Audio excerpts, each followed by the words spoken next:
येशूचा चेहरा पुसणारी वेरोनिका. हे पहा, हे पहा, मुख हे कोणाचे माझ्या रोमालावरी.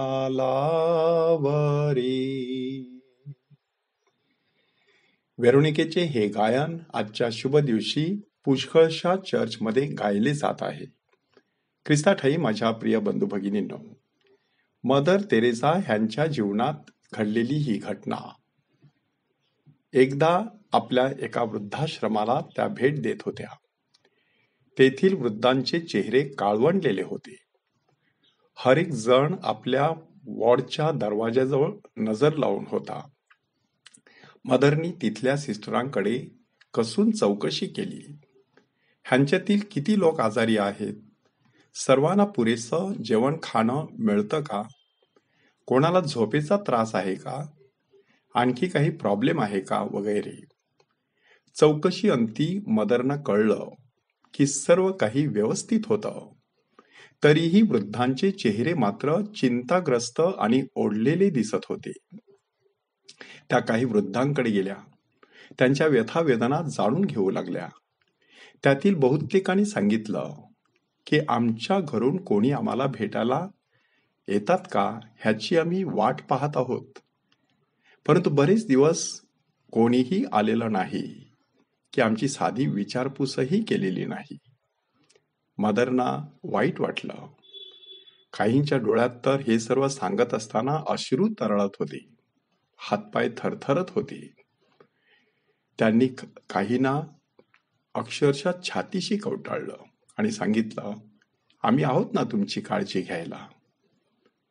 त्यांच्या तेवढ्या एका वाक्याने आणि मायेच्या एका कृतीने बऱ्याच जणांचे चेहरे उजळले. त्यानंतर मदरनी एका मुलाखतीत सांगितले की मला लोकांचे हसरे चेहरे पाहण्याची सवय झाली आहे.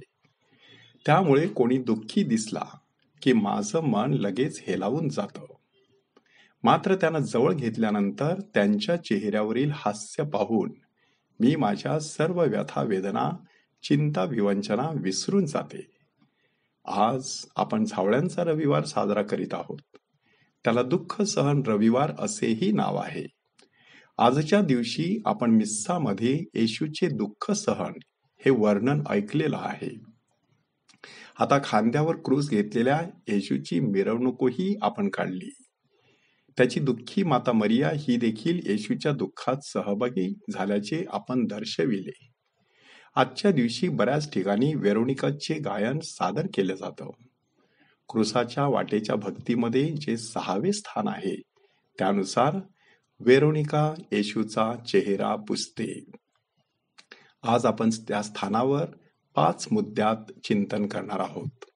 पहिला मुद्दा आहे वेरोनिकाचं निरीक्षण आणि तिची संवेदनशीलता. आपण जर वेरोनिकेच्या गायनाचे शब्द काळजीपूर्वक ऐकले तर त्यातून वेरोनिकेचे निरीक्षण आणि तिची संवेदनशीलता डोकावते.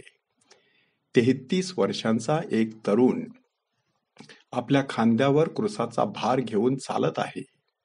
त्याचा चेहरा रक्ताने माखलेला आहे. त्यावर धूळ, माती आणि शिपायांची थुंकी साचलेली आहे.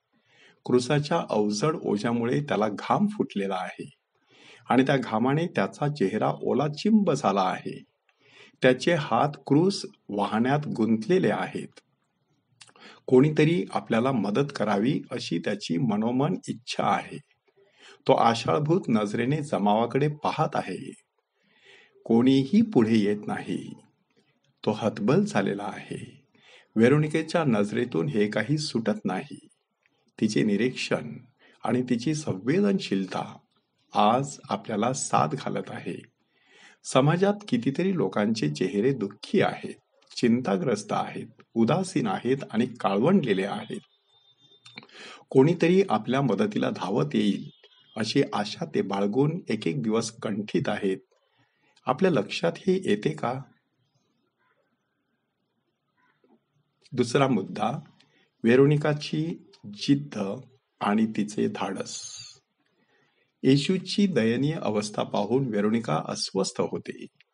मात्र आजूबाजूला थट्टा मस्करी करणाऱ्या लोकांचा मोठा समुदाय जमलेला आहे.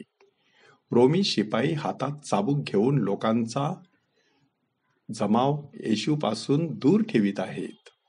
त्यांनी येशूच्या अंगावर मारलेले फटके ऐकणाऱ्याच्या काळजाचे पाणी पाणी करत आहेत. येशूची व्यथा जाणूनही आपण काहीच करू शकत नाही, अशी असहाय्यता काही नीतिमान लोक अनुभवत आहेत. अशा पार्श्वभूमीवर एक अबला स्त्री असूनही वेरोनिका आपल्या हातात एक शुभ्र रुमाल घेऊन पुढे येते. शिपायांची पर्वा न करता ती सरळ येशूकडे जाते. तिचे हे धाडस आणि तिची ही जिद्द आजही आपल्याला प्रेरणादायी ठरणारी आहे.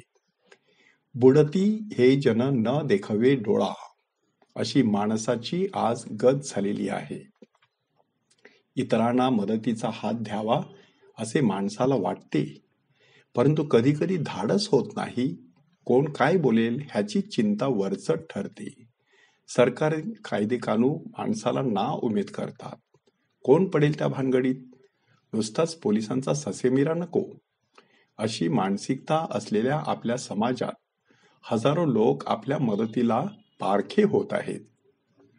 माझ्या धाडसा आड कोणकोणत्या गोष्टी येतात बरे? तिसरा मुद्दा, वेरोनिकेचा ईश्वर अनुभव. एकीकडे दया आणि करुणा आणि दुसरीकडे भक्ती ह्यांचं सुरेख मिश्रण आपल्या कोमल काळजात घेऊन वेरोनिका येशूच्या जवळ येते. ममतेने येशूचा ओला चिंब चेहरा हळुवारपणे पुसून काढते. हात थरथरत आहेत. येशूचे ममताऊ डोळे तिच्या हृदयाचा ठाव घेत आहेत. वेरोनिकेच्या मनात मात्र उदात्त अशी भावना उचंबळून आलेली आहे. समोर उभा असलेला पुरुष हा सर्वसामान्य गुन्हेगार नाही, हे तिला कळून चुकलेले आहे. त्याचे दैवी स्वरूप तिला स्पर्शून जात आहे. जीवाशिवाची ती भेट काही क्षणभरच, परंतु हा ईश्वर अनुभव आयुष्यभर काळजात साठवून ठेवावा तसा. एखाद्या संताला पाहावे, त्याच्या तीर्थस्थानाला भेट द्यावी अथवा पोप महोदयांना भेटावे, फक्त काही क्षणच, परंतु आयुष्यभर त्याच्या स्मृती काळजाच्या कुपीत साठवून ठेवाव्यात. तसेच काहीसे वेरोनिकेच्या बाबतीत घडले. असा ईश्वर अनुभव घेण्यासाठी माणसाला बरीच संधी असते. मी ह्या संधीचे सोने करतो की निमित्त शोधत राहतो? अशा किती संधी मी गमावलेल्या आहेत बरे. चौथा मुद्दा, वेरोनिकेला मिळालेलं प्रतिफळ. जनसमुदाय स्तब्ध झालेला आहे. शिपायांचा नाईलाज झालेला आहे. एका भक्ताची आपल्या प्रभूशी दिव्य भेट घडून येत आहे. सर्व काही अगदी नाटकात ठरल्याप्रमाणे घडून येत आहे असे सर्वांना वाटत आहे. इतक्यात काहीतरी अद्भुत असे घडते. वेरोनिकेच्या रुमालावर येशूच्या चेहऱ्याचे प्रतिरूप उमटते. चेहरा जरी पुसला गेला तरी तो आधी कसा होता त्याची कल्पना आजही आपल्याला यावी इतका स्पष्टपणे तो वेरोनिकेच्या रुमालावर उमटलेला होता. ते पाहिल्यानंतर वेरोनिकेचा चेहरा दिव्य तेजाने उजळून गेला.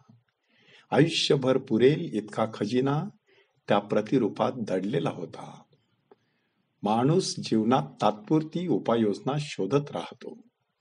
जे कायम टिकणारे आहे किंवा शाश्वत आहे त्याचा शोध घेण्यात किंवा ते गोळा करण्यात तो कमी पडतो.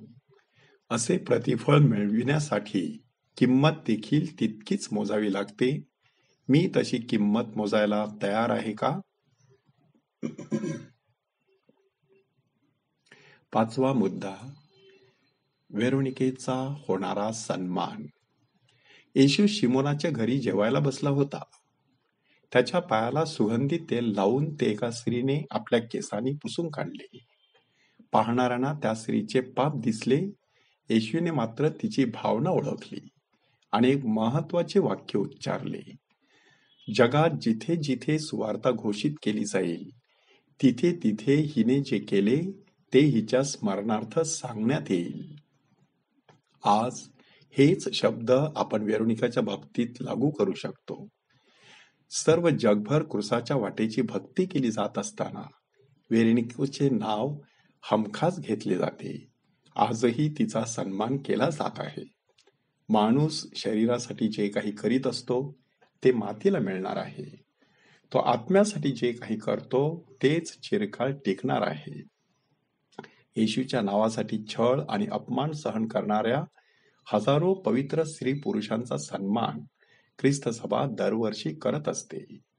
त्यांच्याकडून प्रेरणा घेऊन काहीतरी उदात्त, उत्कृष्ट, उत्तम आणि भव्य दिव्य करण्यासाठी मला कोणती पावले उचलता येतील ह्याचा आपण विचार करूया. शेवटी आपण 3 प्रश्नांवर आत्मपरीक्षण आणि चिंतन करूया.